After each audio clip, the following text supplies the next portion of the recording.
Mga kapuso, sunod-sunod nga po ang tumamang malalakas na lindol sa Pilipinas nitong mga nakaraang linggo.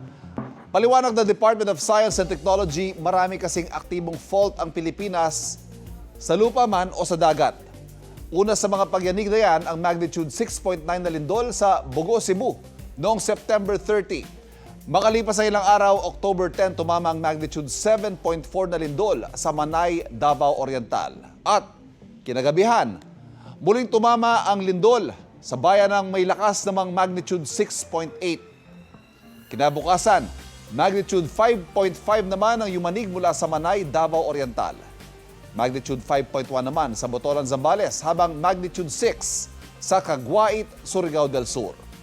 Kahapon na madaling araw, muling niyanig ng aftershock ang Bugo, Cebu. Magnitude 5.8 naman ang lakas niyan. Ayon po sa DOST, dati nang nangyayari na nagkakasunod-sunod ang malalakas na lindol sa bansa. Kada araw nga may hindi raw bababa sa 30 lindol ang naitatala ng PHIVOLCS. Kapuso, huwag magpapahuli sa latest news and updates. Maging una ka sa balita at mag-subscribe sa YouTube channel ng GMA Integrated News.